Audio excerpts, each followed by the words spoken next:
it might seem like an exaggeration, but I genuinely think about that song every time I leave the house, and it reminds me to turn off the lights. Before I wrote this episode, I hadn't seen Captain Planet in 22 years, but I still think of that song every day, and not just because it's incredibly catchy.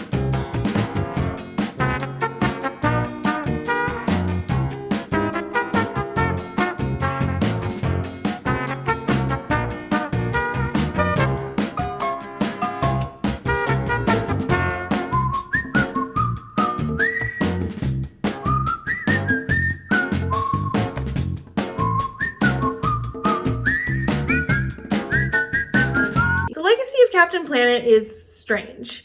I think we kind of remember it for all the wrong reasons. Like, yes, it did have these crazy villains whose plans were so over the top and so evil in such a weird way that they rarely made any sense. But I think that was kind of the point.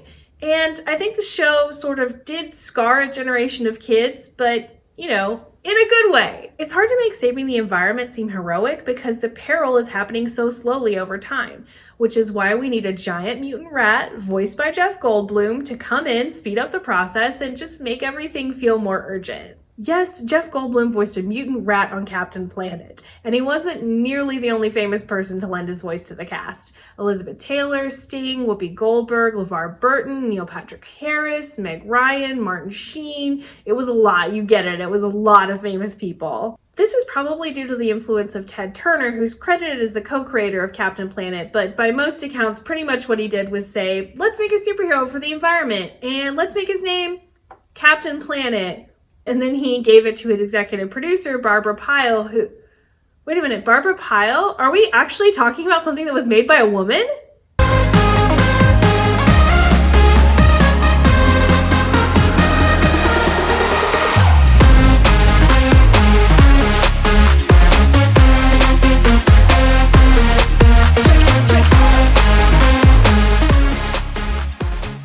It tastes like equality. Sorry, I think that's the first time that's happened here, and not only did Barbara Pyle do a thing, but she did it real good. She was a professional photographer who met Ted Turner while she was working for Time magazine, and she so impressed him with her media acumen and her passion for the environment that he immediately made her president of environmental policy at TBS, where she helmed Captain Planet and the Planeteers. She really invested in trying to make as much positive, real-world impact with Captain Planet as possible.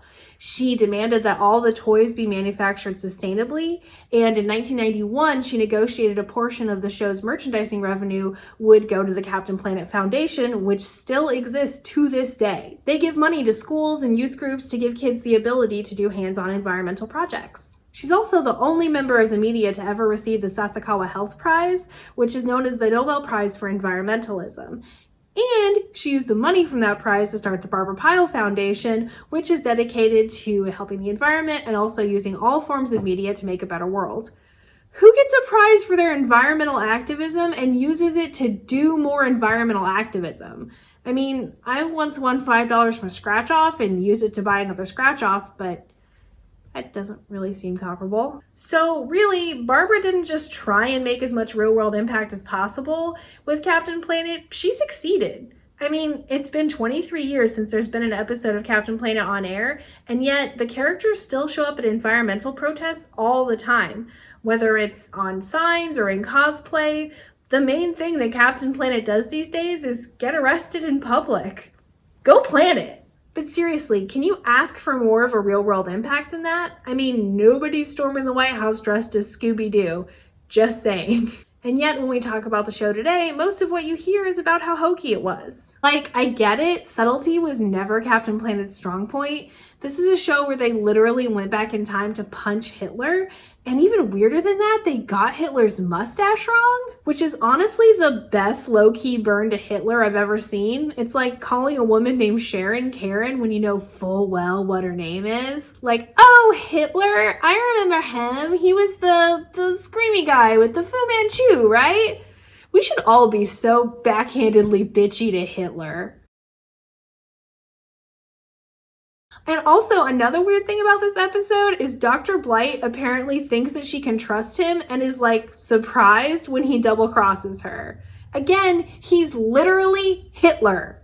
That's what was so great about the show, though. I mean, no kid is going to forget about them fighting off-brand Fu Manchu Hitler. And when they think about that, maybe they'll also remember to turn the lights off when they leave the house. It just sticks in your head and makes you want to watch it over and over again, even as an adult. And that reminds me, it's time for a Planeteer alert.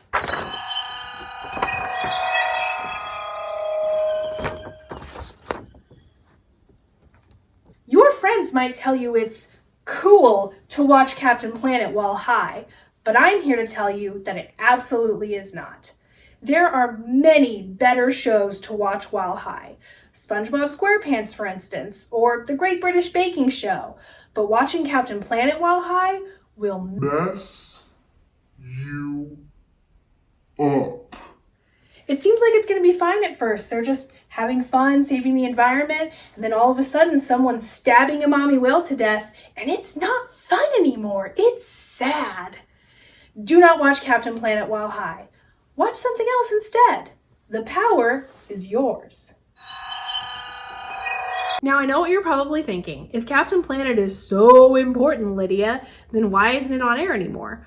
Well, luckily, there is a Captain Planet movie currently in the works with Leonardo DiCaprio's production company, and I have high hopes for it because it's being written by an actor who's also written one 11-minute short film.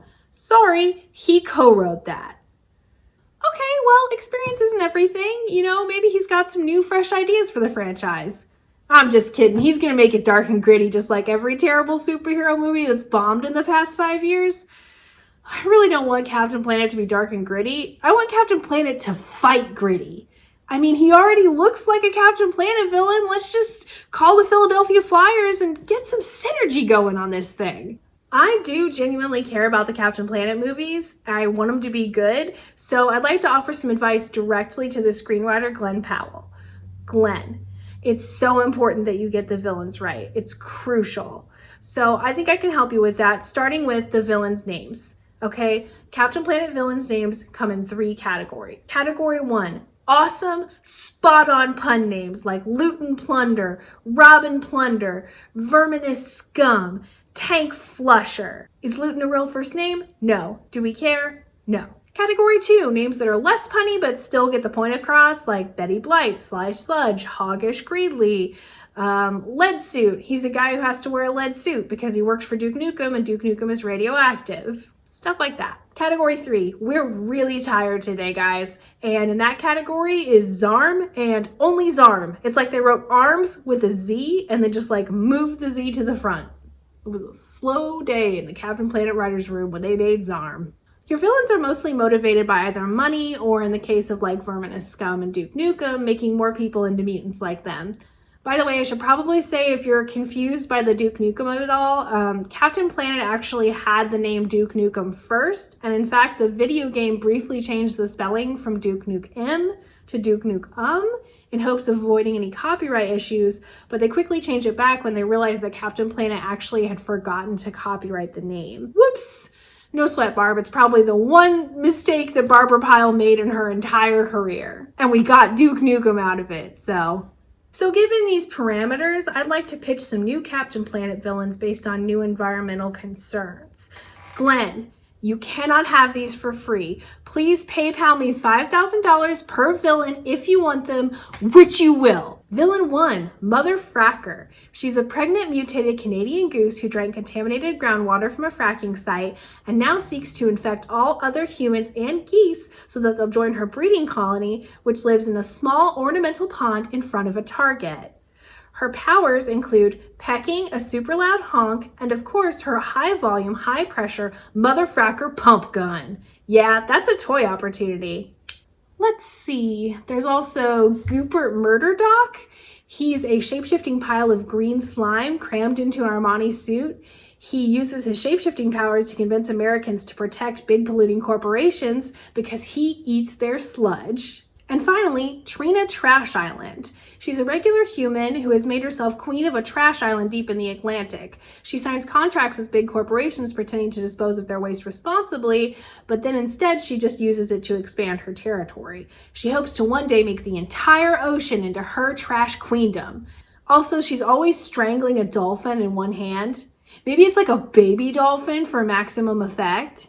Well, that pretty much sums up my Captain Planet thoughts. You can't argue with the real-world impact of this bonkers show, and caring about the environment is about as Hey Arnold as it gets, so it's Hey Arnold, you guys. Thanks for watching. Don't forget to like and subscribe. Also, check out more funny content on bunnyears.com. You can follow Bunny Ears on Twitter at bunnyearsweb. You can follow me on Twitter at Lydia. And you can save the environment because the power is yours, but also do not watch Captain Planet while high. I was very serious about that. You are freaking lumberjack! Wow, that was a really good video. Don't forget to check out more here at Bunny Ears. You can hit that subscribe button, the like button, and don't forget to hit the bell thing, the ring-a-ding-ding. So yeah, that's actually everything I'm supposed to say. I don't know. Ah, jeez.